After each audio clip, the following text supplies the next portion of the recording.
Halloween forever.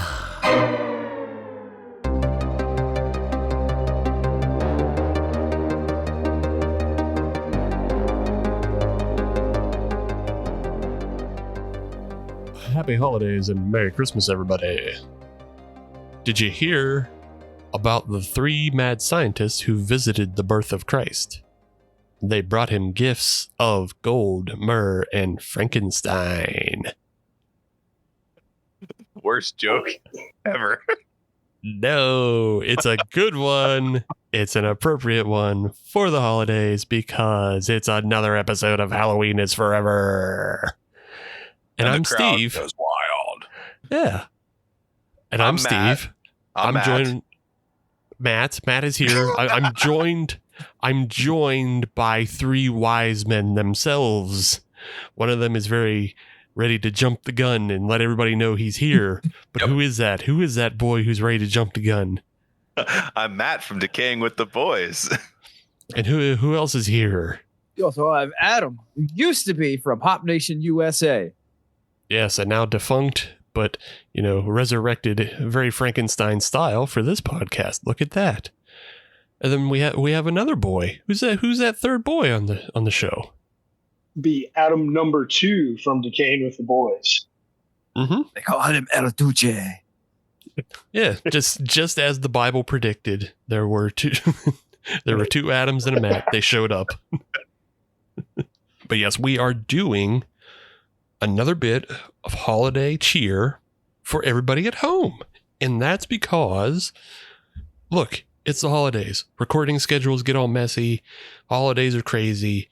Brian and I, we break off. We say, we're going to go do separate episodes. You heard Brian last week. He had his kids on. He had Robo Steve on. It was a good time. This week, I got Decayin With The Boys. I got my old co-host back. We're going to do a little movie watching. We watched Santastein. Brand new release for 2023. And so we'll get into that movie in a bit. But first, we're all drinking a little beers, I think. A little drinky poos around for the holidays. So why don't we go around the horn? Adam, Bashline, what are you drinking for the holidays? What do you got? So I was drinking Phillip, which was the black IPA from Cellarworks, but we had a couple technical issues and I slammed it while I was pissed off. So my second beer of the night is the Clean Line West Coast IPA from Grist House. That sounds good. Hop Nation Adam, what are you drinking? Pretty tasty. The Jelly Nut Jam. It is a strawberry water coconut sour from Burley Oak. And this is a bit of a resurrection because I grabbed this one out of the back of the fridge. Yeah. So it's being brought back to life. Yeah, that sounds like a kind of an older one because I remember when you first got Burley Oak, you got Yep. that was shipped to you from a friend, wasn't it? Or Yes, it was. Yeah. And it's been sitting there for a minute, and it seemed like a good opportunity to resurrect it. Good enough. And Matt, what do you have in your glass? So while I was waiting to come on, I had a triple of 1792 on ice, which was fantastic. But I switched over to hams because this beer is, as the can says, refreshing. And when I'm done with this bad boy, I also do have Southern Tier's offering of fake slide Pilsner, just so I can have a little light boy because I think I have at least 12 ounces of 1792 in me. So I want to make sure I can stay with you. So I got hams and fake slides to carry me through the rest of this podcast. It's got little light boys. I'm pretty sure we all drank most of our drinks waiting for technical issues to resolve. But for me, I think I'm the only one actually drinking something for the season. You guys are all just breaking out Pilsners and black IPAs as you please. But this is one I break out, every year. I like it because it's a different taste for the season. I got Shiner Holiday Cheer, and it's a peaches and pecan ale right in the middle of winter. You don't get that too much. So it's a nice little switch 'em up compared to all the dark sours and fucking dark stouts you be drinking, all that heavy ass beer and all that sweet ass shit. This is a little sweet. but it's still fun. It's nice. It's nice. So we got little drinks going. What else do we have going? We got everybody's plugs going. You got a whole bunch of things. I'm going to make this real quick. If you want to follow Halloween is Forever, you search Halloween is Forever, you find it on the internet, and then you follow those things. Then you say, hey, I like you guys. And we say, hey, that's cool. And then we say, hey, go on the podcatcher, rate us 5 stars, and you do that, we'll send you some stickers. So that's how we like you even more. We become good friends. You get stickers. We get listeners. It's a whole great thing. You can also jump on the Patreon. Patreon got a whole bunch of things going on over there too. If you're on the Patreon, you could be right here with us now. Patreon, that gets you access to the Discord. You go on Discord, you watch episodes happen live. You can watch a half hour of technical difficulties and go, this is fucking crazy. I'm paying for this shit. This is stupid. But then I say, wait, come back in a half hour. It'll be good. You watch the episode. You go, oh, okay, thanks, Steve. I'll be right back. I'm going to go take a poop and have a sandwich. Possibly at the same time. Man. Time management. Yeah. It's good management. Poop and a Bernie. Yeah. But then also you get you can get an exclusive monthly podcast, Family is Forever, where I've been making Brian watch every Fast and the Furious film one by one every month, driving him slowly insane. And we're releasing Fast 6 this month and then Fast 7 this next month in January. It's going to drive him nuts because now we're diving into the world of just, it loses all meaning. It becomes preposterous. It's an impossible series to follow. It becomes fun. Yeah. Yeah. So that's how I drive my co-host crazy. And you can get that on the Patreon, and you can find all of that at patreon.com/HalloweenIsForever. So that's what you get from us. You get that weekly Monday content. And we also have coming up in January, we have our January Giallo showdown. So we'll announce, I know Brian lied last week and said I was going to announce those movies. I'm not announcing those movies. I'm recording this almost very close to when he recorded. That's crazy. That ain't happening. We don't know yet. So you tune in next week. I give you a little bit extra, then we'll tell you what the Giallo movies are. But that's all for Halloween is Forever. Matt or Bashline, would you guys like to tell people where they can find Decayin with the Boys and what you're all about? Well, first and foremost, as special counsel for the reigning, defending homebrew champion of the Berg, you can find Adam at @bash_brew on all social media to know what he's cooking up in the brew lab. Right now, you can get the Christmas braggot. It is the Merry Crisis. And don't forget about the philanthropic endeavors that we dive into every single year. We just helped out People's Oakland, and who knows, might be another charity on the way. We don't know. But if you want to keep up with the boys down here in the Judge Tour, we are at Decayin WTB on all social media, Facebook, Instagram, X, Twitter, whatever you want to call it. We're on TikTok and our YouTube. Thank you guys again for all the times you check us out. And don't forget at Decayin WTB on all social media. Yeah. Hop Nation, Adam, are you promoting anything, or you just, you can... The Human Fund, money for people. Yeah, there you go. So with that quickly out of the way, what else do we have left to do? I mean, I got the January Giallo in there, yeah? We got all the plugs in there, yeah? We plugged the Patreon, yeah? We got the beers in, yeah?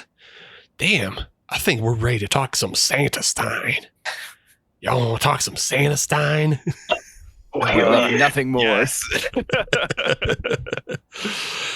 So for those of you who aren't completely aware yet, because this movie was released on Screambox, and Screambox is the smaller, I would say, of the horror niche streaming services. Everybody knows Shudder. So a lot of people know Screambox because Screambox is where Terrifier 2 come out. But pretty much anything nowadays that gets released through Screambox, also you can get through Amazon. You get the same billing and all that. So yeah, I think it's getting up there. We'll see if it doesn't just get bought out by Shudder one day, but we'll see. It's interesting because this movie was also, it seems to be partially produced by Bloody Disgusting, and they also produce film, like they produce the VHS series, for example, and that always comes out on Shudder. Doing a little double dip. But Santastein, 2023, directed by people I haven't really heard of. Did any of these directors' names sound familiar to you, Matt? None of or these names Bashline? sounded familiar. I'm not asking you, Hop Nation Adam. You're here. You're here for. Why am I here? Levity. Because I'll give, just for a little clue in for the audience. I mean, we did this before when I brought all you guys together for what was it? Dismember? What was it? Deathcember. Yes. December. Yeah. Yep. Yeah. December to remember, ECW. That was one of the best No. corners that ECW. No, we're not doing that. No. Oh, I didn't bring you guys to watch Taz versus Bam Bam Bigelow. I did that on my own man. time. Oh, Yeah. No, but I had all you guys on before to talk about the December anthology film. And the reason why we bring Hop Nation Adam on is, I mean, he's good at podcasting, but also he doesn't like horror movies. So it's funny to make him watch horror movies. It is. I It really knew is. that sentence was going to happen somewhere along this podcast. Like, let's make Adam watch something ridiculous. Mission accomplished. Yeah. I would love if there was some kind of like super edit of you watching it and just you mouthing the phrase "What the fuck" every 5 seconds. Only the worst for you, Adam. So I did, but it wasn't out of any horror. It's just, this movie. This movie. Oh, there's so many ways to improve this thing. And I don't even like horror movies. Yeah. Yeah. So, Hop Nation Adam doesn't love horror movies, and very rarely does he dip into something that has a budget of less than 100,000, which I'm assuming this did. So, yeah.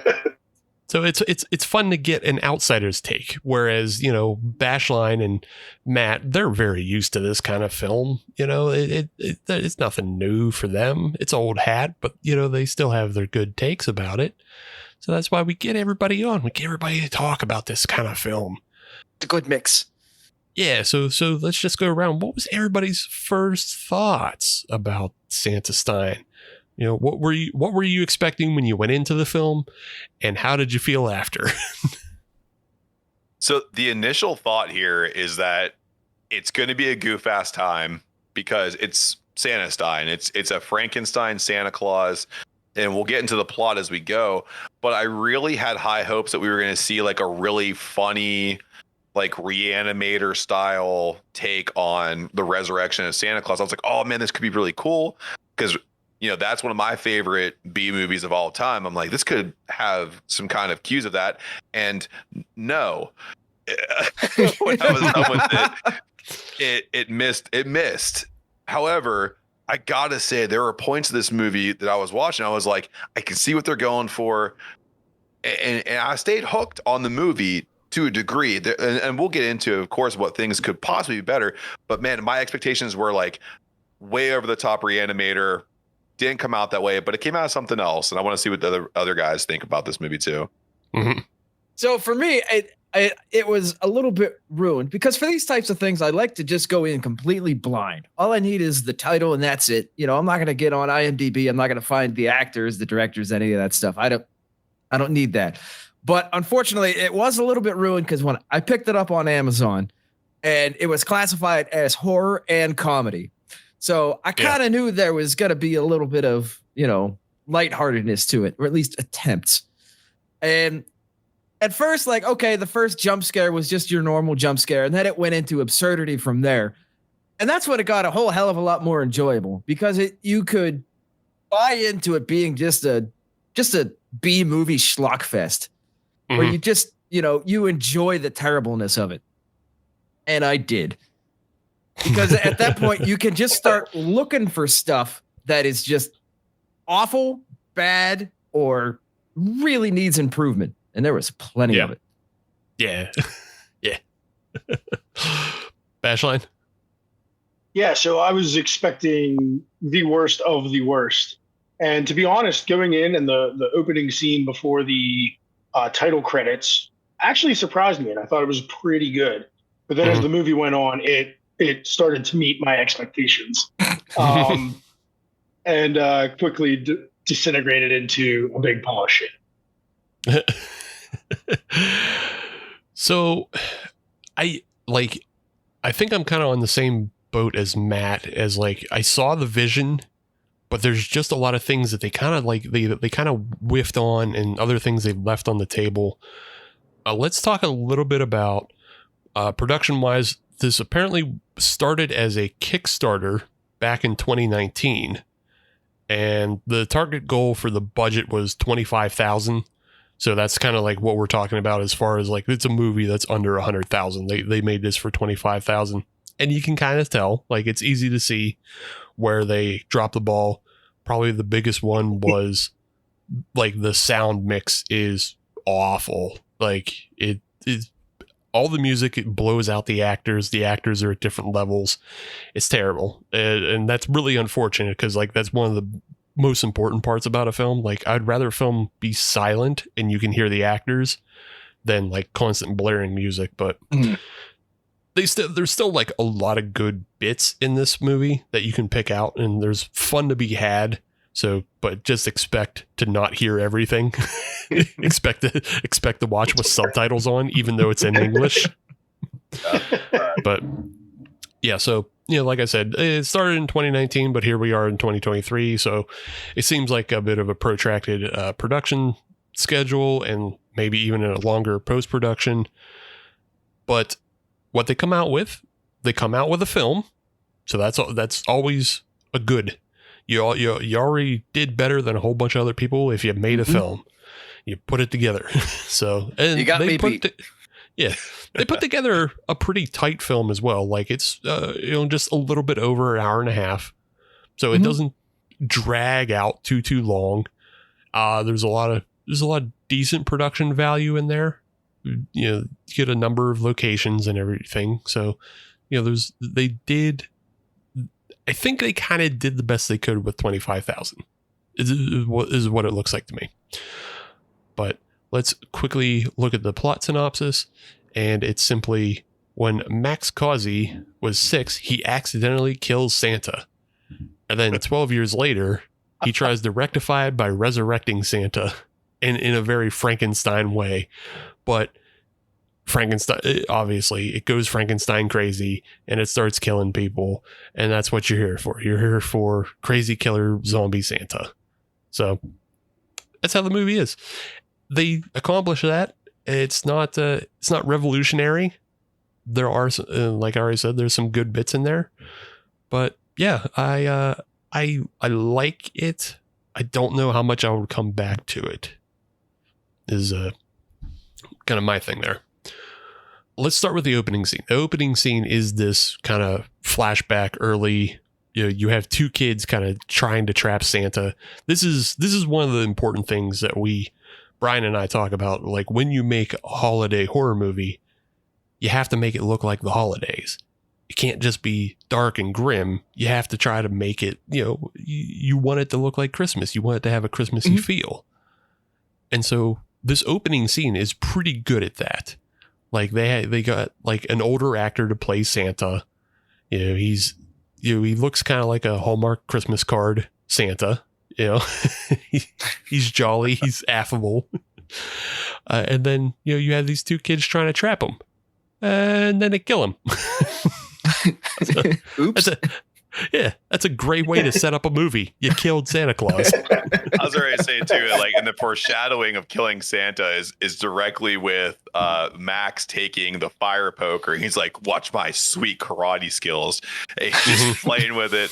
I'm like, well, apparently that's going to impale Santa. Which, by the way, I can say, when Santa does get impaled with that fire poker, hands down, that's probably one of the better kills that happens in the movie. However, that's when you see that Santa kind of lose it, because he goes into like the whole, like, I'm gonna grab exactly where I think the poker goes through and go.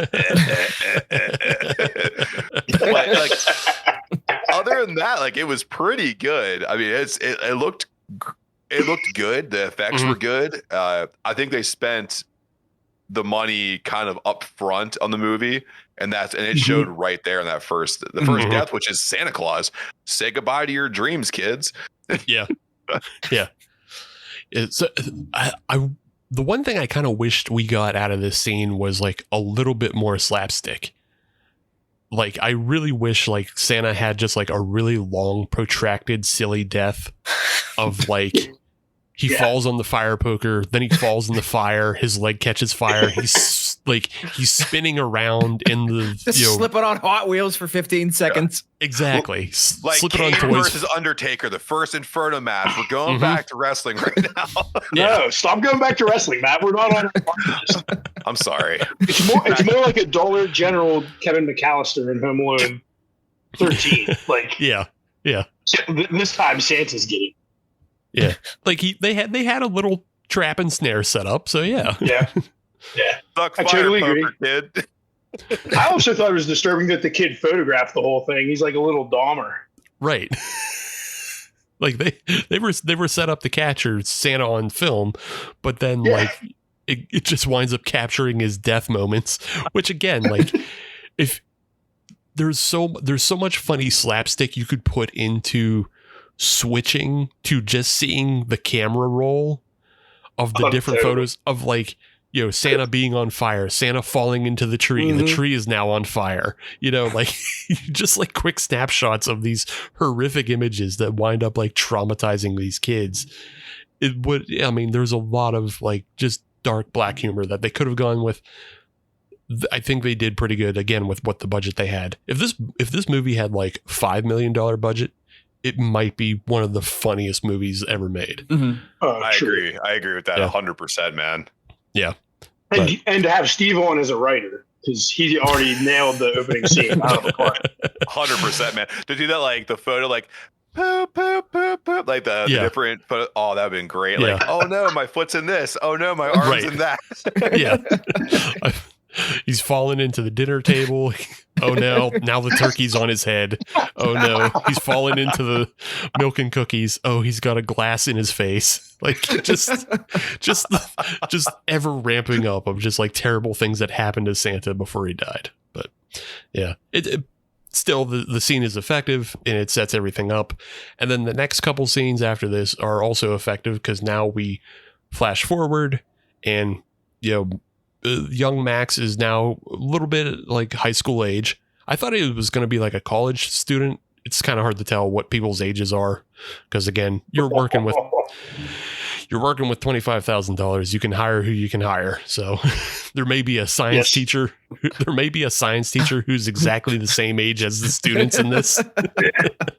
Yeah, some of the high school students look rough. Yeah, yeah. But well, young Max is now obsessed, and you know it makes a lot of sense. Like he's obsessed that he killed Santa Claus, and he has dove fully into the I'm going to resurrect the dead.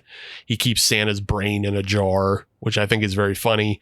I think it also could have been a better used device for telling the story in the end, and I'll get to that when we get to the end of the film. But I think they should have used this as a certain way to leave us with a better ending, maybe, but we'll talk about it when we get there. Max is obsessed with bringing him back. Paige, who was also there that night, is on board with him as well. So they've both kind of taken up this cause, and in a very funny way, they've decided to present bringing back the dead as their high school science fair. And nobody bats an eye at it. Right. I was like, nope, dude. Let's go ahead and no one bat an eye on this. Let's just bring back dead shit. It's cool. Everyone stay in your seats. Don't worry about the smoke you're about to maybe see. That's right. Right. And no swearing. Yeah, no swearing. No swearing in the class. You watch your mouth. I like how they absolutely complete the task of bringing a rat back to life in front of all their classmates, and then still get bullied for that. They've committed a Christ-like miracle during the holiday season.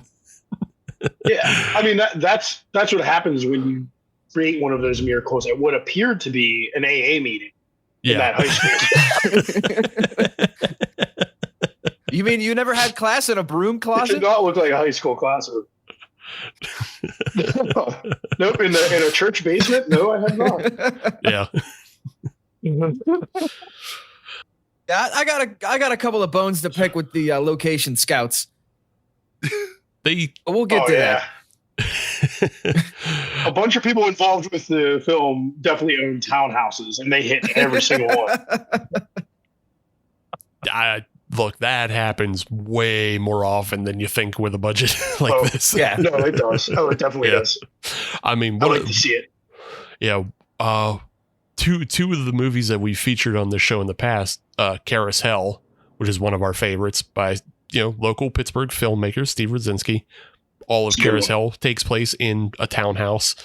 And The Slashing, which is another film that we love. The Slashing, The Final Beginning, is also mostly set in a townhouse for a solid portion. So, yeah, we do love our townhouse low budget films. I mean, it's a beautiful setting. Yeah. Yeah.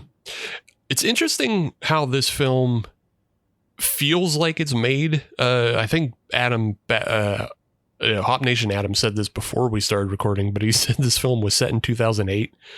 And it's because in the very early scenes of this high school setting, you get some real un-PC language that it doesn't bother me, but I was just still kind of shocked. I was like, oh, we're throwing around the hard tard. Yeah. It's Couple hard tards in there. Yeah, we're throwing around the hard tard. Yeah. Some pretty casual homophobia. I was like, oh, well, I mean, we've seen that before. That's not uncommon, but it's uncommon for a movie this recently made. So, well, and I don't, except it's literally set in 2008. It said so right on the whiteboard. Yeah. So it's like, yeah, for the setting, I guess it works, but I don't know. I don't. It doesn't bother me, but I guess as if you're listening to this, maybe be aware that you're going to come across some things that you might not expect. Yeah. It's like you're watching wrestling back in 1992 is Double J, 8E, and you finish it. Back to wrestling here. I mean, we could keep bringing it back every time we want to, but we're not going to. We're talking about Santastein, people. Quit talking about ECW. It's not the time. You're talking about ECW. You're talking about WCW. He's talking about Jeff Jarrett. Double J. Yeah. J-E Double J with F. WWF. The signs were different back then, people. Just like this film. There's language used in here that would kind of fly in a 1992 show. Yeah, sure. But we get introduced to our bullies, and the bullies are not impressed with the rat resurrection. They couldn't care less. They care about partying and fucking and drinking. And they're about getting it in. And we also get introduced to another character, Michaela. And Michaela is the nerd who needs friends, so she's having a party because her parents is out of town. Isn't that convenient? She's the doormat. Yeah. But her parents are also super depressed because Santa's dead. Oh, yeah. I guess if you're going to have a party and whatever happens, okay. All right, Eeyore, relax. I mean, that is a good piece of world building that they create, is that with the death of Santa, it has drained the world of all holiday cheer. Everybody's wearing blacks and grays. There's hardly any decorations up. So that makes a lot of sense in the story world, but they don't play with it enough. No. So it's a good setup, but they touch on it for a second, and you should just elaborate on it. December is just another month now. There's no cheer. There's no anything. Yeah. It's darkness. Yeah. We just talked about It's a Wonderful Knife a couple episodes ago. I don't know if did you and Bashline say that, Matt? Yeah. Oh yeah. I loved it. It's fun. I love that Christmas horror movies are much like Hallmark romance movies. Yeah. Super schlocky, and they're just full of buckets of gore, and you can have a ton of fun with them. And A Wonderful Knife is just like that. A Creature with Stirring was just like that. Just wonderful B-side movie. I love them. Yeah. Yeah. I thought A Wonderful Knife did a great job of just tongue-in-cheeking A Wonderful Life into a cheesy horror movie. I thought it was good. Yeah. But I mean, one of the best things about that, I said this on the past episode, is the production design is they go from a Hallmark Christmas film to when they switch to the alternate universe, it's, all corporate and cold and dismal, which is like something that I felt like this film I thought was going to stick with as well. Because they go to a world with Santa to a world without Santa. So I thought it was going to be more apparent about dismal, lack of holiday cheer. But yeah, it doesn't get touched on enough. But I like that they were at least had their head in the game to like, yeah, this is what happens when Santa dies. Everybody's sad. No presents, no joy. Fuck this. Yeah. The whole resurrection, the science fair thing has been in service to Max, because what Max really wants to do is bring back Santa. And he's been stealing bodies from the morgue. He's been stitching them together. He has a little notebook of his, drawings of like what a Santastein is going to look like. And pretty quickly, like, he just brings Santa back. Like, it's not, they don't beat around the bush. It's not something you build up to. You get Santastein pretty quickly in this film, which is nice. Santastein is fucked up, though. Obviously. That's an understatement, bro. Yeah. So I think it's interesting because it feels like it's a little bit of a mirror reflection of the Frankenstein mythos, because in the Frankenstein, at least the 1931 film specifically, he gets an abnormal brain stuffed into a body. And the body is, I mean, it's Boris Karloff, but like, it's not totally out of the realm or anything. This one, you take basically what's supposed to be an all good brain and stick it into what looks like an Italian thug. Like, he looks kind of mobbed up. I'm not going to lie. Yeah, a little bit. He looks like he means business in an IROC, Yeah. Like, before he wound up in the morgue, his name was Rico or Vito or something like that. He was stealing cigarettes off the back of the truck. What do you think happened to his stomach, though? His stomach was already puffed out. I don't know if that was just death bloat or what was going on. Yeah. I'm going to go with death bloat. Right. Max just simply didn't squeeze the farts out of him before he put him on the. Also, should have did one good push. Yeah.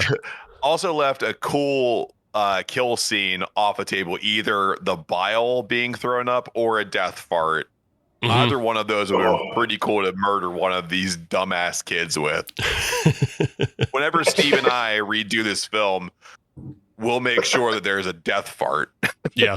It's right now I'm lobbying to remake 2 horror movies, and they're both Christmas horror films. Perfect. One of them I want to remake because it was just a fucking abysmal piece of shit. This Let's pitch it right now. Let's do it. Oh, we talked about it on our previous episode when we watched The Killing Tree. It was just a shitty cash grab, and it's like, I could make that so much better.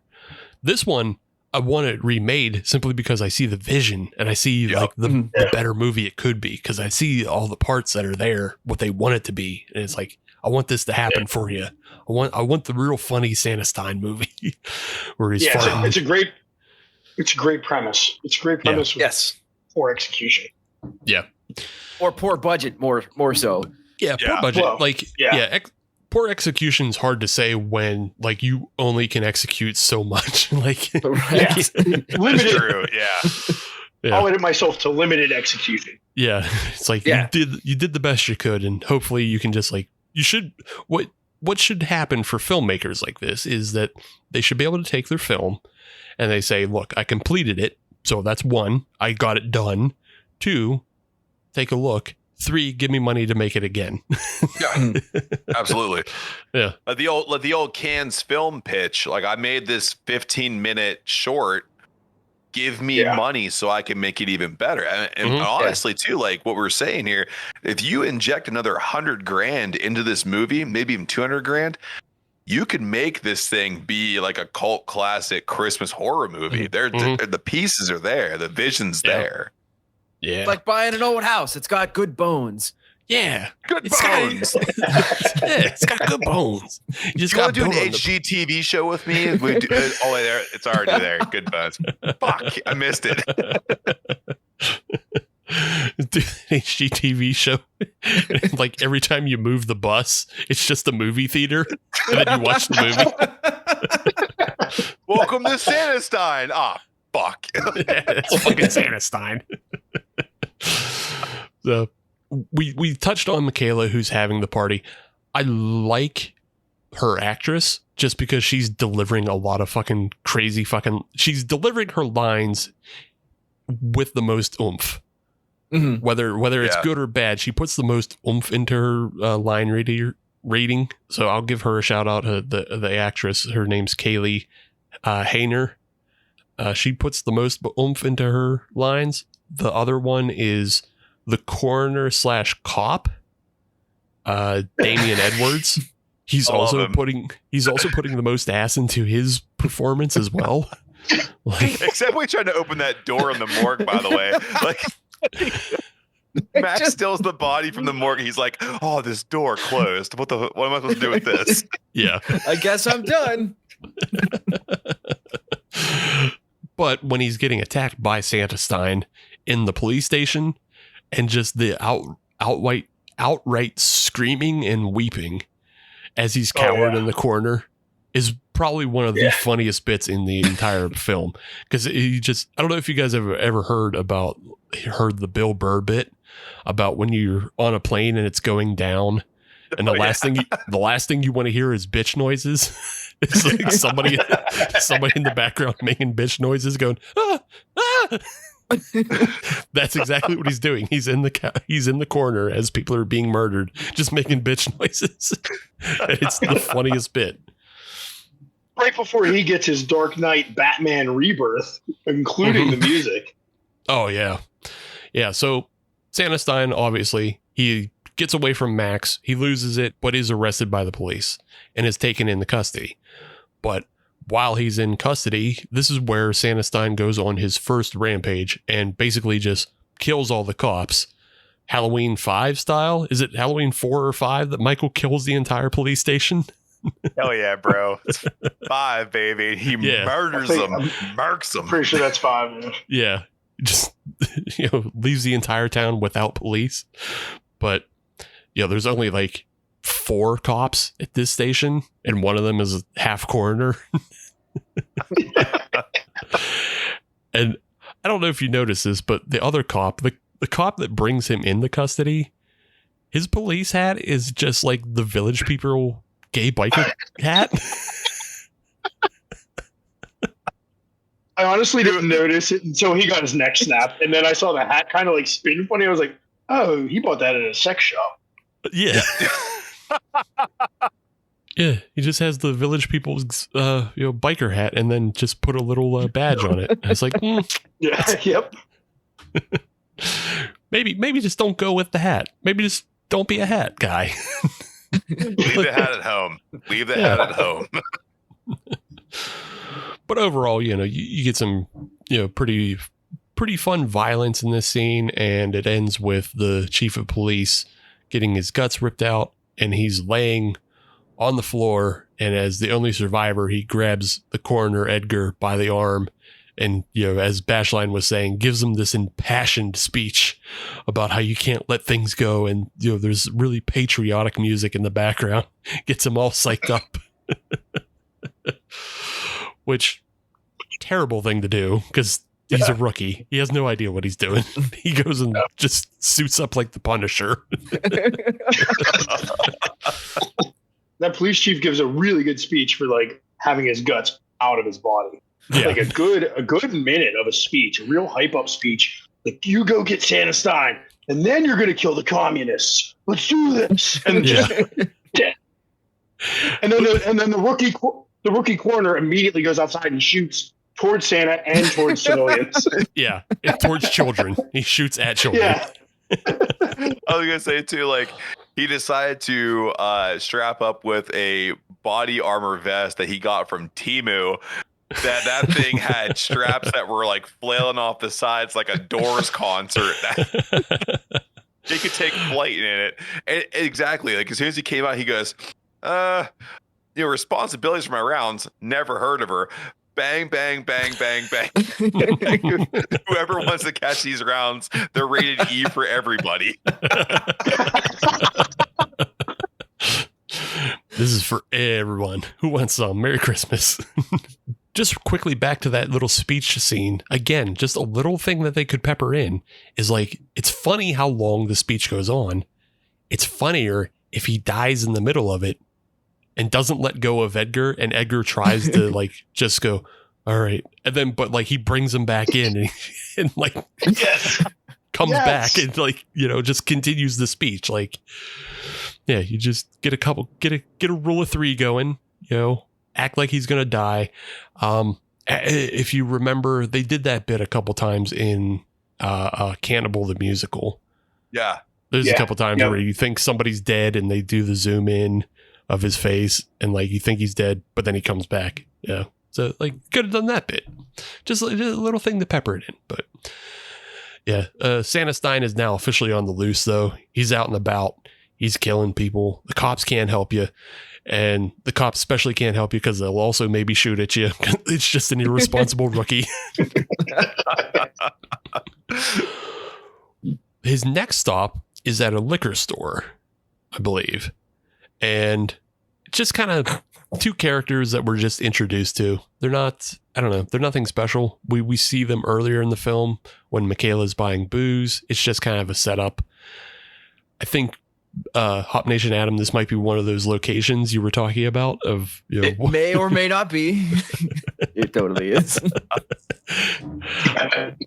I'm not entirely sure where this is filmed, but it's not filmed in a liquor store. Nope, I don't think.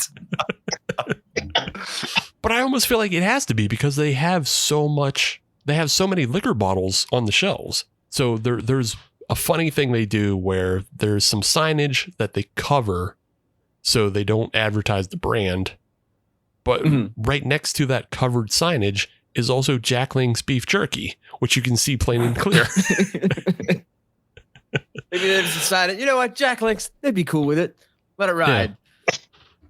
So like, I don't know. I gotta assume this actually was filmed in some sort of, I think it's labeled as a bodega in the, on the signage out front.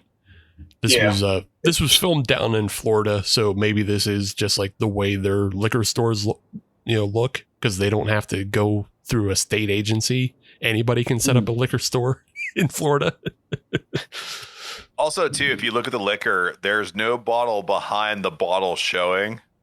So it's like, okay, once you take that bottle of Goldschlager, that's the only bottle of Goldschlager that we have. It's just like everybody on set, bring what you got in your kitchen. Stock the shelf and make this look like a liquor store. Maybe that's what took so long for the film. Like if they started Kickstarter in 2019, they just emptied a bunch of liquor bottles between then and, filming.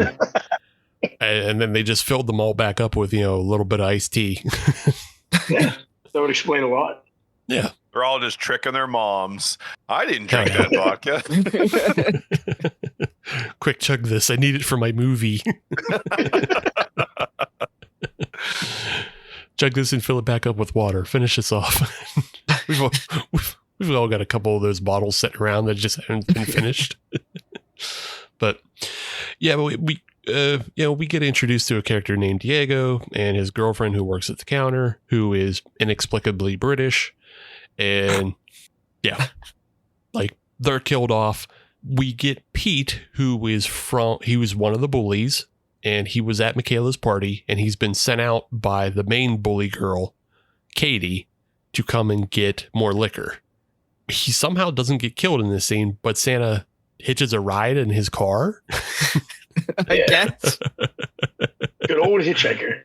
I do want to say back at the liquor store though, my favorite and the most comedical scene to me, which is very subtle, but Diego sneaks off and finds a Slay Boy, I believe, which is a play on a Playboy magazine. And he snaps a picture of one of the centerfolds, and you can see in the background that Santastein is just watching him yank it. So Santastein, not only a criminal, a pervert.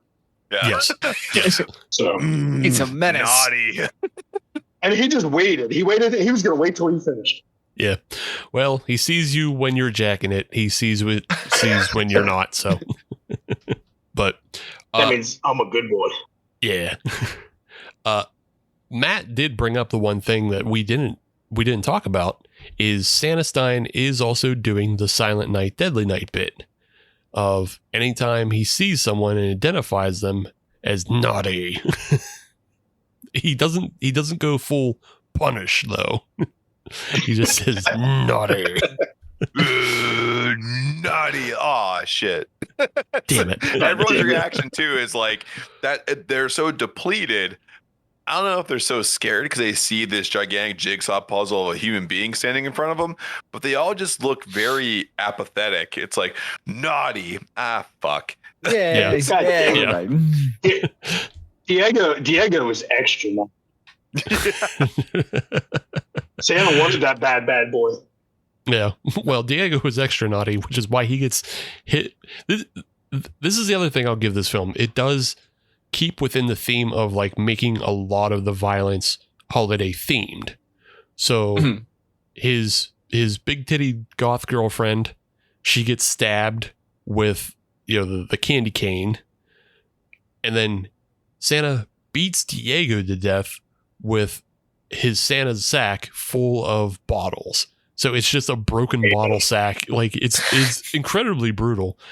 It's unfortunate though, because the way they edited it together is they overcompressed the frame, because they set up this frame where it's supposed to be Pete is in the liquor store just stealing liquor for the party because no one's around.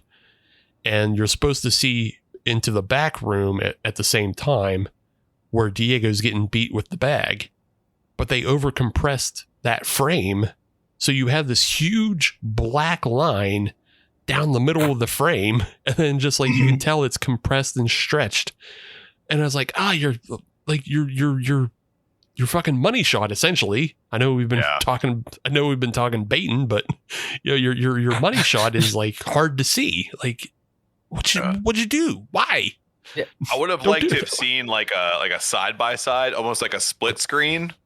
Mm-hmm. That would have been pretty cool. Like you can kind of see characters exiting out, and you on the outside of the liquor store, but on the inside, you see them just going to town with that broken bottle. Just, I mean, it was a cool kill scene. By the way, putting all the bottles in there. Killed the Kickstarter fund by putting it all in there and breaking it. That could have been really cool. They're splitting it right up. Perfect. Yeah. I mean, I don't know. Make it a split screen like a De Palma film. Who gives a shit? Go for it. Absolutely. But it looked like they were trying to go for that. And because I swear it is two frames stitched together, and they just, I don't know. The editor didn't go for it correctly. I don't know what happened. I don't know why. I'm not there. I'm not in the bay. As we mentioned, Santastein takes his opportunity to hitch a ride with Pete back to the party. And this is kind of where it like drags for me, because then we get this long, protracted scene with Pete. And it feels like we haven't been spending enough time with Max.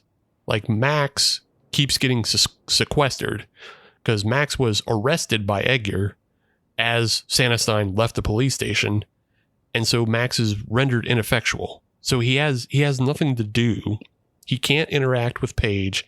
He can't interact with anybody to figure out how to solve the Santastein problem, which actually falls onto Paige because Paige runs back to her grandma. And it's Paige and Paige's grandma who concoct a plan to stop Santastein. And that just feels really weird that it's not Max. That Max is just under arrest and sequestered. Like he's not actively fighting Santastein, and he's not planning how to stop him. So that doesn't feel like good writing to Steve. They just put him in the penalty box for 5 minutes. Exactly. But I mean, honestly, the fat guy in me was elated to see that Granny cooked up some of them sweet ass ho-ho Christmas trees Those were little Debbie. Those were little Debbie's got lost Yeah, Dude, for this production team. absolutely. Those are little Debbie Christmas trees. how are you gonna kill Santa Claus with my Christmas trees, bro?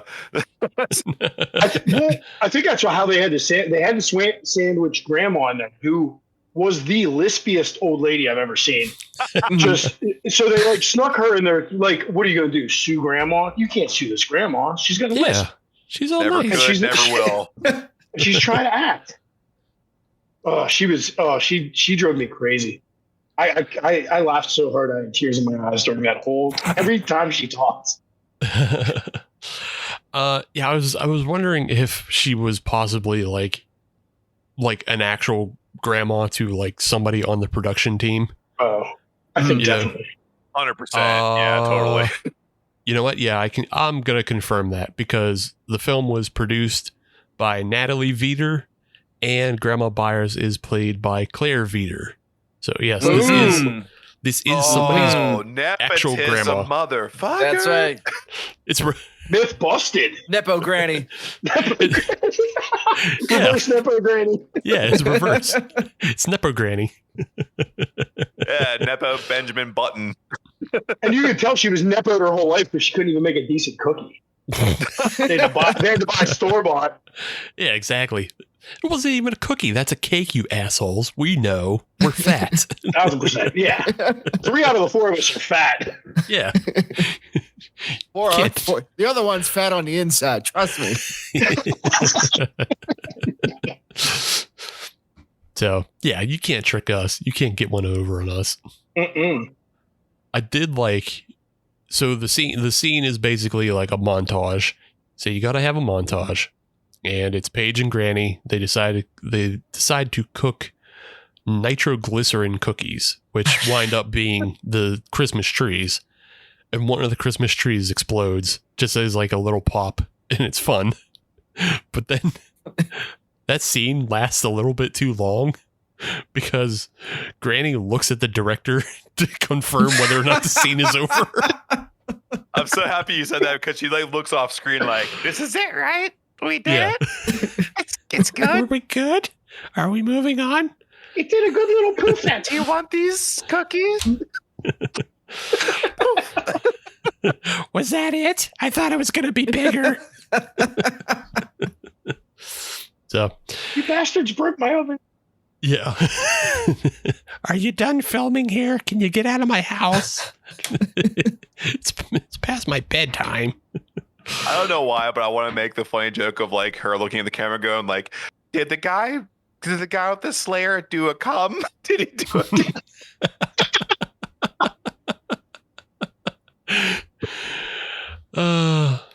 So yeah, we got Paige set up. She's got the solution. Paige is gonna track down Santastein and blow him up, apparently. Max still under quarantine, and we got the party. And Santastein arrives at the party. This is where we get this protracted extended kill of Pete, which it feels like they put a lot of money into this as well, or at least tried to put a lot of money because they sort of do snow. Sort of snow? Sort of snow, yeah. It's a foam party. Looked like a slumber party. Looked like Slumber Party 69 pillow fight. Yeah. I was waiting for the snow to actually be ashes from something else, and then it just, I guess it is just snow. Oh, never mind. All right, I'll just go with it. Yeah. And it's also funny because you can tell like the couch cushioning that they were blowing through the fan didn't occupy enough space of the frame. So there's also just kind of like a shitty VFX snow in there as well. Yeah. Definitely. I mean, what can you expect? It's snow in Florida. It's not going to be there. Oh yeah, exactly. Right. Yeah. Yeah. It's like trying to film Blood Rage for Thanksgiving in Florida. It's not going to look like the time. That's why you got to go, north of the border.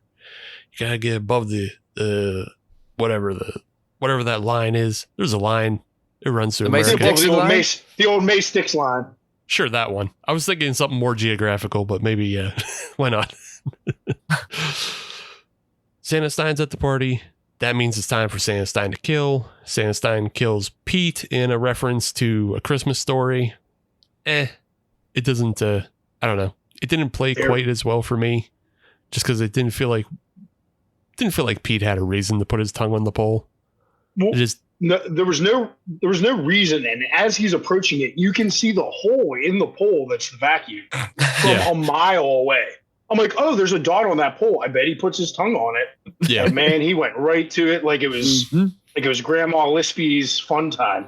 Like, sure, he went right for that hole. It's like anywhere but the hole that's going to suck your tongue to the pole, man. Yeah, that's the special effect. You're screwing yourself. You put yourself in danger. Yeah. Why would you do that?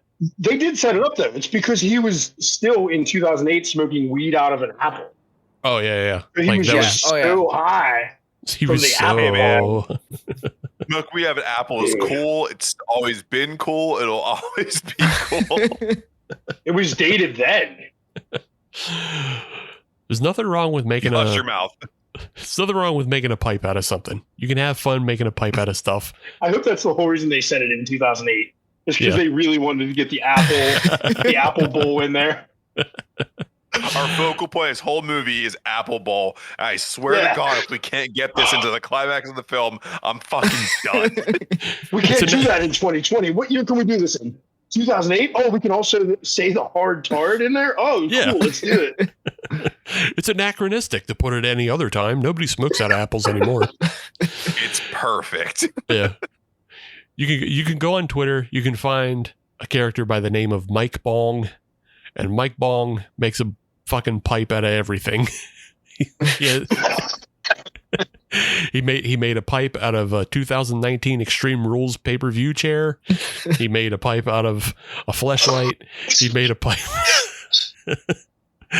He made a pipe out of Fruity Pebbles edible, so it's already an edible, and he just hollowed it out to make a pipe out of it. Mike Bong rules. Yep.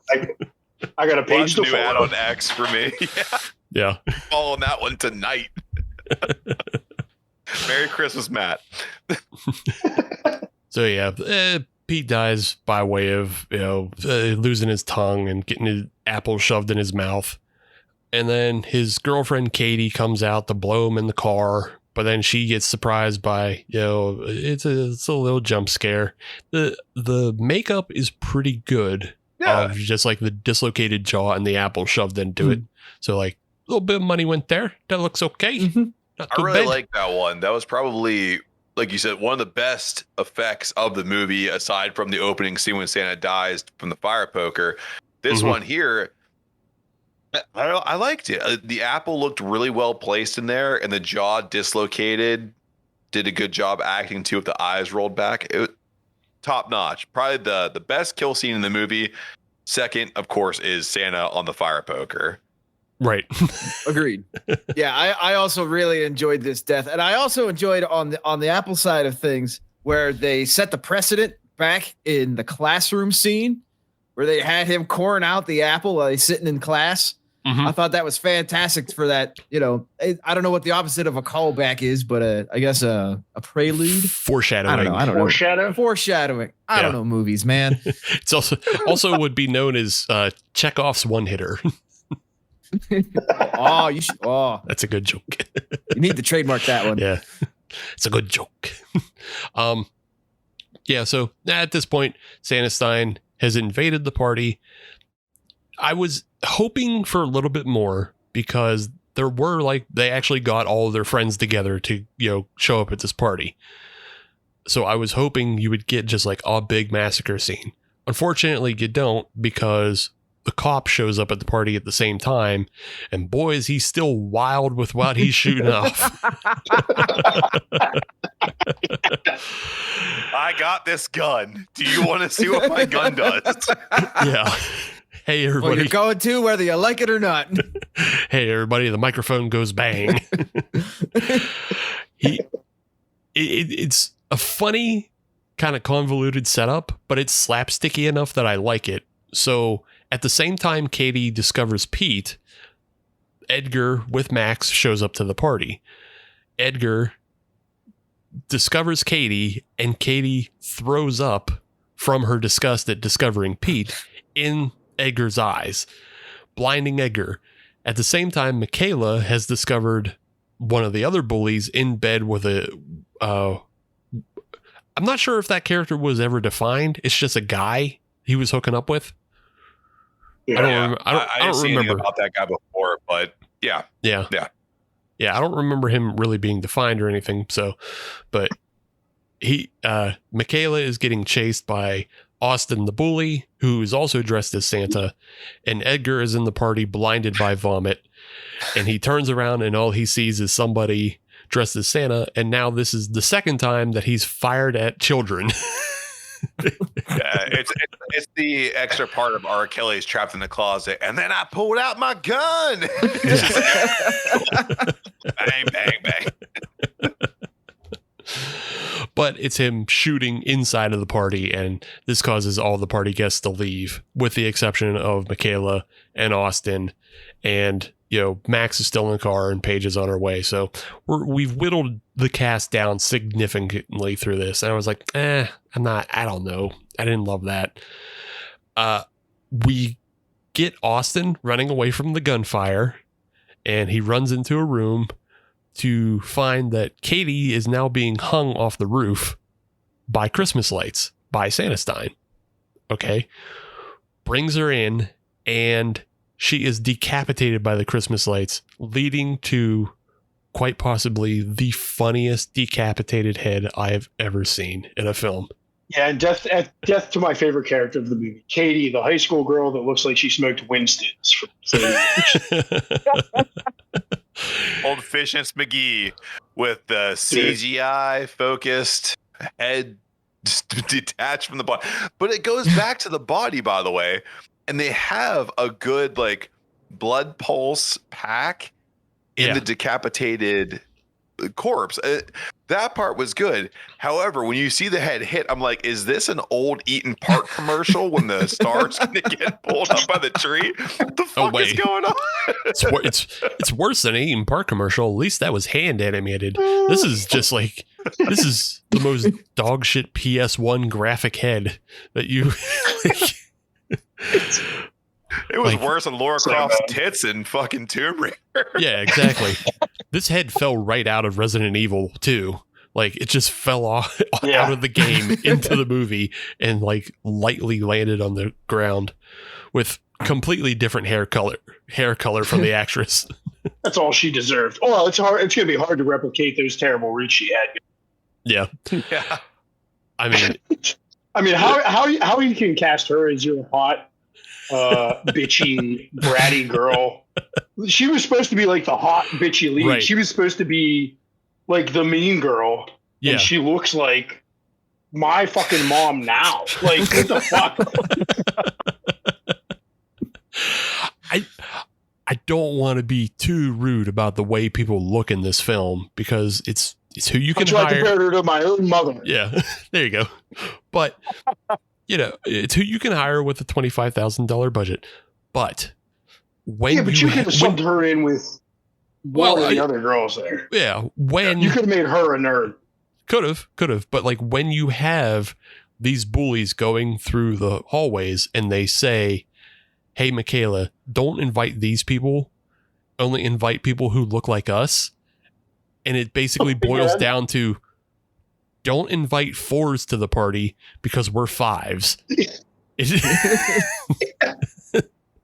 Well, I was actually, that's the only part that's when my wife walked out of the room, was during that scene. And she's like, "Oh, so the only difference between the cool kids and the nerdy kids are that they're wearing glasses?" I was like, yeah. Right.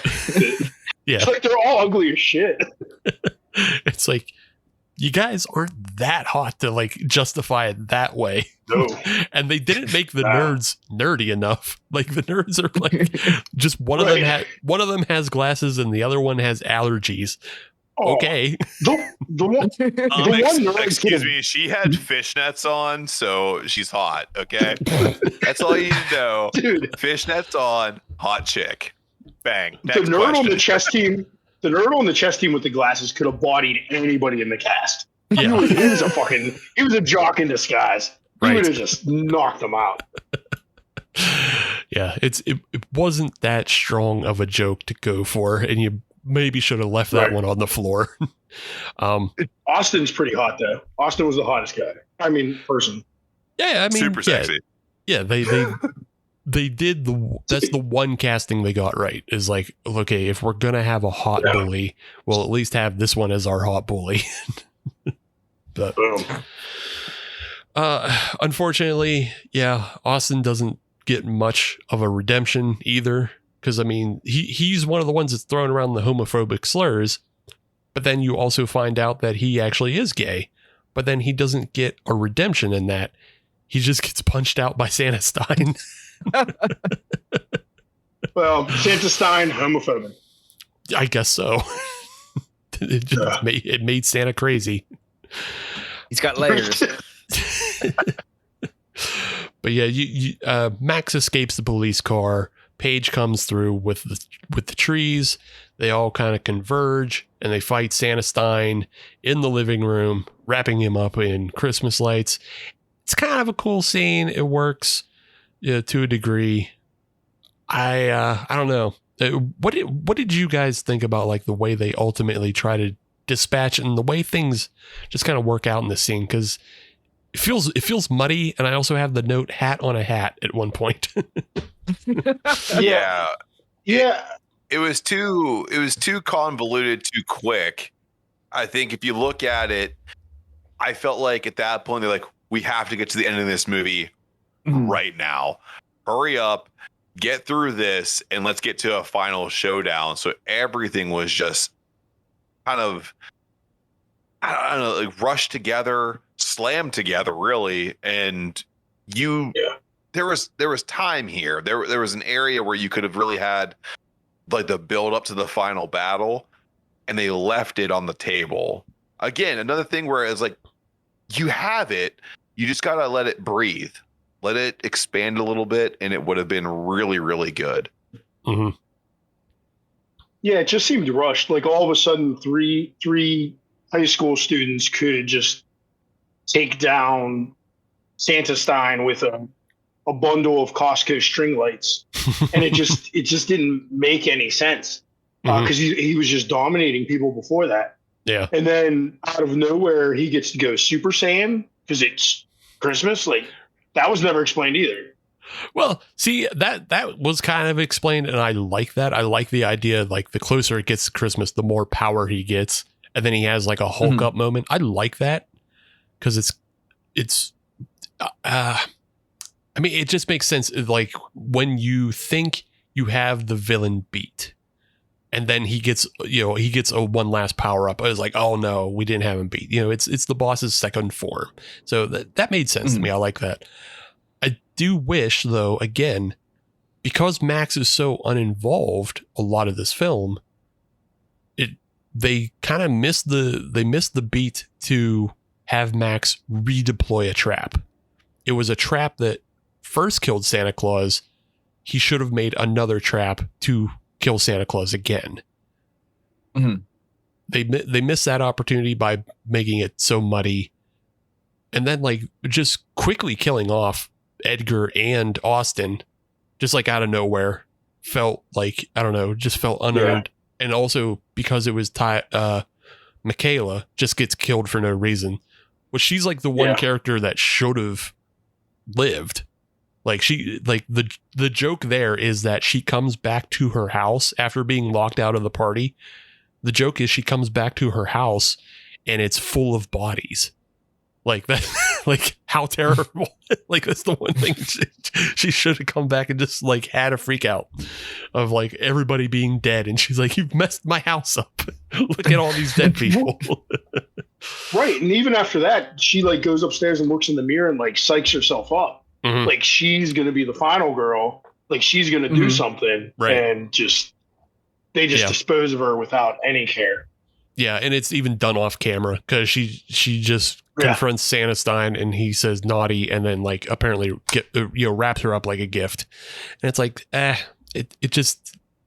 maybe just don't even do it. Don't do it. Yeah.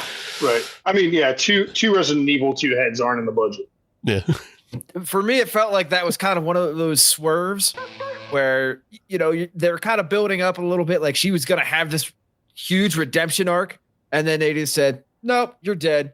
Kind of like when she got dunked in the pool. Yeah. Okay, well, that's where she's going to die. And all of a sudden, it's one of the bullies. Right. Right. Yeah. But much like Santastein 2 writer Steve, like if you just elaborate that and drag that out, it would be more comical. Mm-hmm. And they missed that opportunity. Yeah. Yeah. You could have had her like being a witness to every murder in the house. And like, her watching her house just get destroyed piece by piece. I also thought too at one point they were going to give her like the homage kill, because I thought that Santastein was originally killing her in the pool, and it would have been just like Frankenstein throwing the young girl into the pool to kill her. Right. Mm-hmm. To kind of formulate, him being the monster of the doctor. Right. So I was like, oh, that would have been a perfect way to kill her. But then whenever she came off, I was like, okay, they're doing some Scooby-Doo shit, which would have been totally fine in this movie, by the way. Set up a trap, let it happen, let her be a main component to it. But you didn't give her that.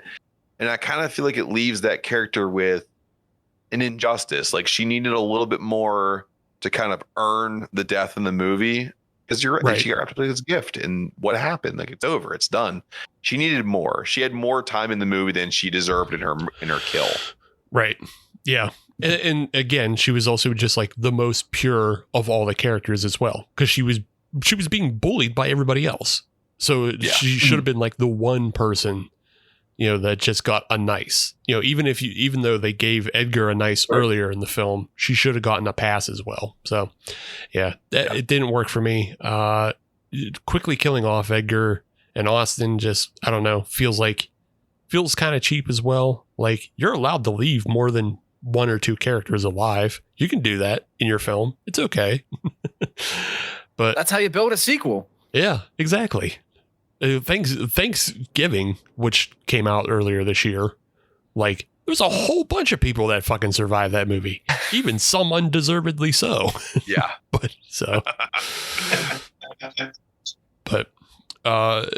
We're kind of approaching the end here, but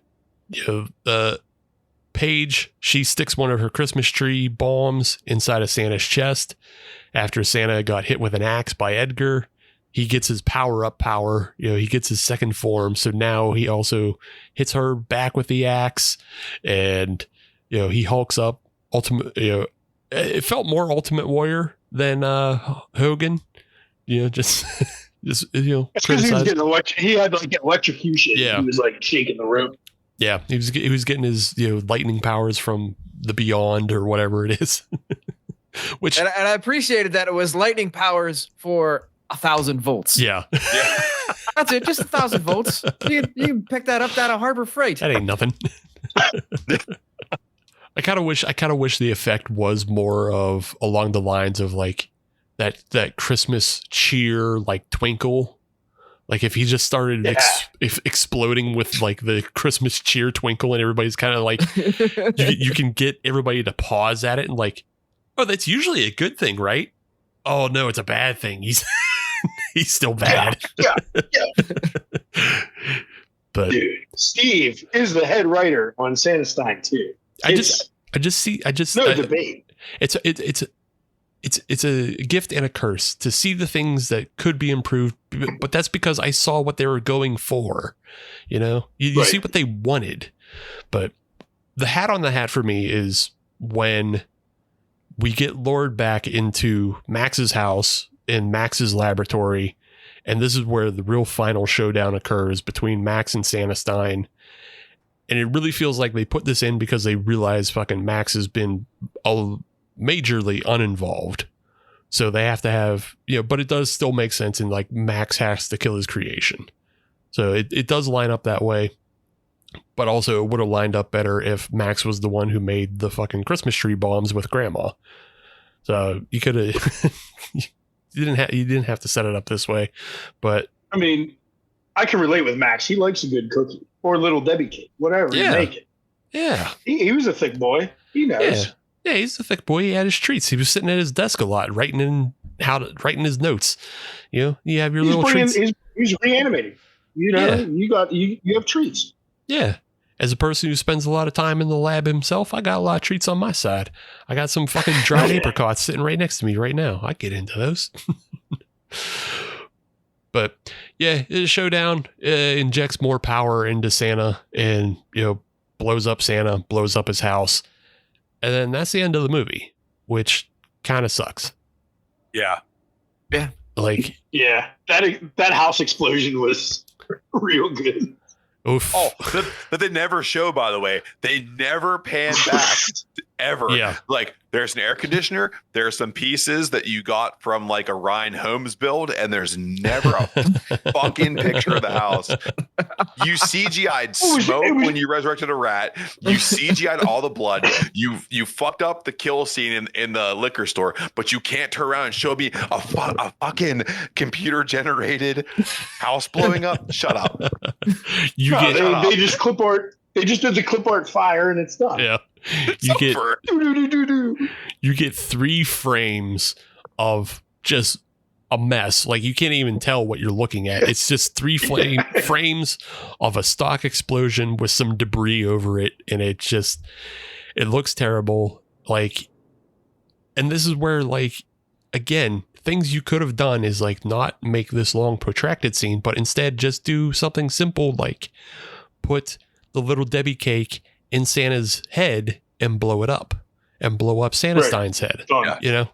And that's, I think that would be, I think that would be way more satisfying of just getting a head explosion rather than like this muddy, like, trying to mimic an action film. It's like, who cares? Nobody wants that out of their horror movie. But actually, Steve, I want to let you know right now, I actually reached out and I got the audio cut of the sound from the explosion of the house. Are you ready? I'm going to hit play right now. Yeah, go for it. That's all it was. I swear somebody hummed into a microphone because nothing made sense. It was the worst sound. It was just give me the goddamn dragon flames from Wondershare. Just show me. I just want it. Sure. So here's what we're left with as an ending, which is what I don't love. It still ends on a down note because Christmas is still dead. And now Santa is double dead. And this is the mistake that they kind of made in the story. So as I mentioned, going back to it, Max keeps Santa's brain preserved for 12 years in a jar. And this is where you write the story that Max's folly is thinking that you're supposed to keep the brain preserved. By keeping Santa's brain preserved, he kept Santa from resurrecting originally. The way you write this is now that Santastein is completely dead and destroyed and like his head is blown up, his brain is blown up and everything, Santa can come back for real. And that's how you inject the real holiday magic into this film. That's the important part of a Christmas, horror film, is that you still end on like some sort of up note for Christmas. And that's what you have happen is like Santastein is destroyed. Real Santa comes back. He doesn't have to make everybody live or anything, but he can still, re-inject life into the world and let people know, oh, Christmas is gonna be okay, everyone.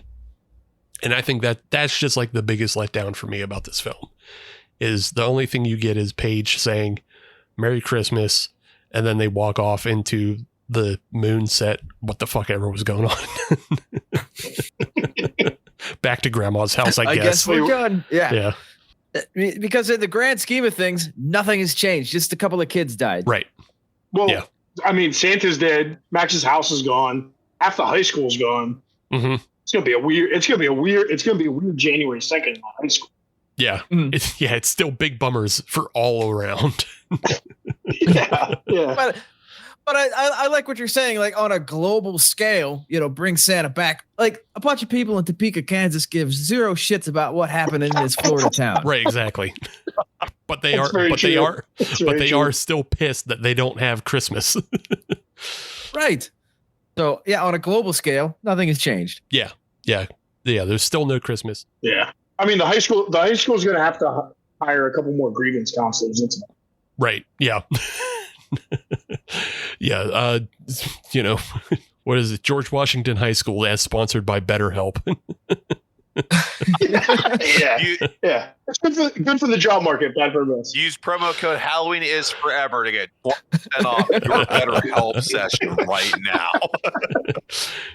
Did you kill and resurrect and kill again Santa? Use code Halloween is forever for BetterHelp. Did your best friend get decapitated by Santa with Christmas lights? Yeah. Use Halloween is forever on BetterHelp. Did a reanimated Santa watch you jack off in a liquor store? Go to BetterHelp. We're getting to weird holiday cucking right now. I Yeah. just feel like we're Did you see an Italian man dressed as Santa Claus kill all the police? Did that bother you? Log on to BetterHelp.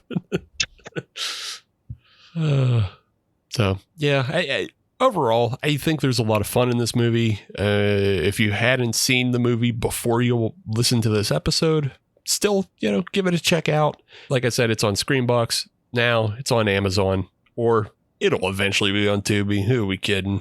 It'll get there. Oh, It'll get to Tubi. oh yeah. to be destined. Yeah. But yeah, did you guys have anything else you wanted to add? Any other points you wanted to touch on? Anything? We can try to do the compliment sandwich, as was what we always were supposed to do in film school. We were supposed to start with something good, give our criticism, and then end with something good. So you guys can try that if you want. But go ahead, floor is yours. I mean, adding something good, I think is something we've said throughout the entire film, is that their execution of this movie was based solely on the budget. And what we see as the end result is a great vision. And if they had more executable cash that came with this movie, they probably could have done some of the things that we're talking about. And I'm sure as we're sitting here thinking about it, they thought about it too, to some degree. So if there was more money to use for this movie, I think it could have been one of those, like I said before, like a fun holiday cult classic. It would have been there, but unfortunately, constraints of budget, and then you spent too much money on fishnets. You're kind of left with, what you have. It's a fun movie for what it is, and I don't knock it beyond like, hey, I wish you would have done these couple little things here and there. But for the budget and for the story, it was fun. It was a fun movie. Yeah. Adams is for me, there's one piece of dialogue that I have to put out that made me think that you, Steve, actually were a writer on this. And it was towards the beginning when the bullies were first getting together, and I forget her name, but she was watching her boyfriend pick on Max, and she just said, "Oh, it's so hot when you bully," and I just assumed that was a line that you specifically wrote. That was a very funny line that tickled me. So I cannot take credit for it, but you are right that it would be in my wheelhouse because it did make me laugh. I was like, oh, it's so hot when you bully. It's like, I know exactly who would have written that line. Yeah. The meat in the compliment sandwich. One of the things whenever I watch these types of movies is I always watch the car casting. Is, what kind of vehicles are they driving? They got most of it right, but there were a couple of vehicles that didn't exist in 2008 that they were driving. For example, the Kia, where the bully got murdered with the apple, that did not exist in 2008. The cop car did. I checked that. Okay. Because Dodge Chargers are notorious for being miscast. Yeah. Thank you, Fast Furious 5. As for the back end of the compliment sandwich, it just like Matt said, for the budget that existed, it was good. It was a hell of a lot better than what I could have done. So I feel that this is the kind of movie that could be a stepping stone to $100,000 budget or $250,000 budget. Yeah, proof of concept doesn't necessarily mean they'll make this movie again, but they may get the chance to make something bigger in the future. So, yeah. Right. I wish them good things. Yeah. Bashline, thoughts? Yeah, I like sandwiches. Let me try this compliment sandwich. So a great thing was the overall premise of the movie was it was a great idea and possibly a great synopsis on paper, which leads me right into the negative meat of the sandwich, a mystery meat, if you will, of it tried to do too much with too little on the budget, I think. And if you focused on some more comedic elements or some more practical effects instead of trying to do everything and not doing anything excellent, you just kind of did everything okay. But the story was there. Like there is a vision. Yeah.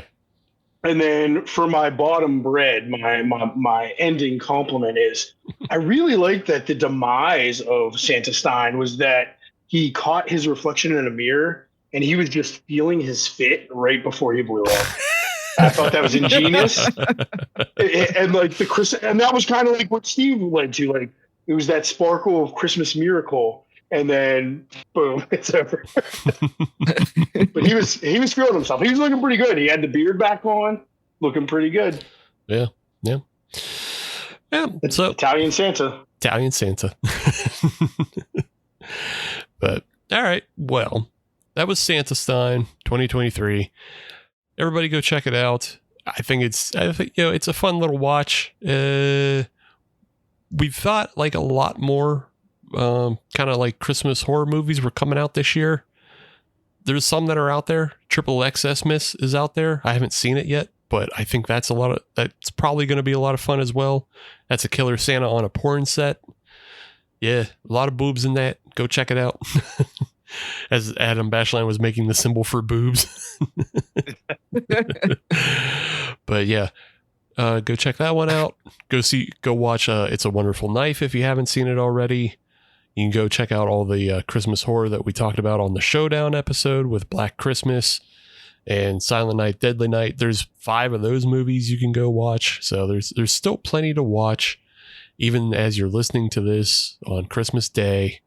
And then I don't know if there's any New Year's Eve horror movies. I can't think of one off the top of my head, but I'm sure they're out there. But yeah, that's it for the Halloween is Forever crew. I'll give Decayin With The Boys another chance to plug where their wares are, where you can find them and what they're about. Adam, if you'd be so kind to plug yourself. Oh, I can plug myself. Yeah, so aside from the podcast, just a humble home brewer down here in Crafton, PA. And you can find what we're doing down here and hit me up for anything we have on tap because I can easily put it in a bottle and send it home with you at *bash_brew on Instagram. Yeah. If you're ever in the Pittsburgh area and you just want to get some home brews to take home with you, send Bashline a message. See where you're at. Maybe he'll meet up with you at a bar too if you buy him a beer. I've done that before, and I will do it again. Yeah. So there's a lot of availability to get a lot of Bash brew, but I highly suggest it because it's a lot of good beer. But Matt, thank you, sir. So if you want to go on the boys down here, Joe Jatori, we were at Decayin WTB on all social media, Facebook, Instagram, X, Threads, TikTok, and YouTube. If you put in social, end it with media, you're going to find us. Don't forget that we are constantly pushing out some beers for some philanthropic endeavors. Of course, we support People's Oakland, so you can check them out. So, I thank you guys again, too. Halloween's Forever has been a fantastic podcast for us, and thanks for always promoting us and bringing us on to talk about holiday horror. It's a part of what I love about the holiday season, to break away from my family to watch something horrific and gory. So thank you, Steve. And also, Brian, you're not here. But Brian, thank you, too. Don't thank him. This wasn't his idea. Fuck him. Fuck you, Brian. Thank you, Steve. Fuck you, Brian. Yeah, look. Steve is God. Fuck you, Brian. Look, I don't know if you guys, I don't think you guys have had the time to hear a previous episode, but he was running his mouth. So now it's my turn to run my mouth. No, I was using a voice to text Robo Steve as I was editing last episode. And so you can hear little bits of Robo Steve interjecting himself into Brian's episode with a little tail at the very end, which, maybe everybody wants to stay past the credit music for, but yeah. Hop Nation Adam, would you like to promote anything? Not really. Although I do want to thank you for bringing me back on. It's nice to get back in the saddle. It's been a minute. Yeah, it's nice to get back out there. It's what the holidays are all about. Coming together with your friends to do a podcast about a fucking low budget ass Santastein movie. It's good. Oh, yeah. It's good. That's what Jesus Christ was born for. Thank you, Jesus. But in terms of promotions, I really don't have anything. I don't know. Throw a couple of bucks to the Beaver County Humane Society. They always need donations. There you go. Oh, yeah. Yeah. We like pets. Help them out. Yeah. Help out. Dags. Dags. You like dags? You like cats? They got them both. Like dags. Come on down to the Beaver County Humane Society. We got dogs. We got cats. All right. Well, for the Halloween is Forever crew, I'm Steve. I'm Matt. I'm Adam. And I'm the other Adam. We'll see you later. Happy holidays. Merry Christmas. Bye. Bye.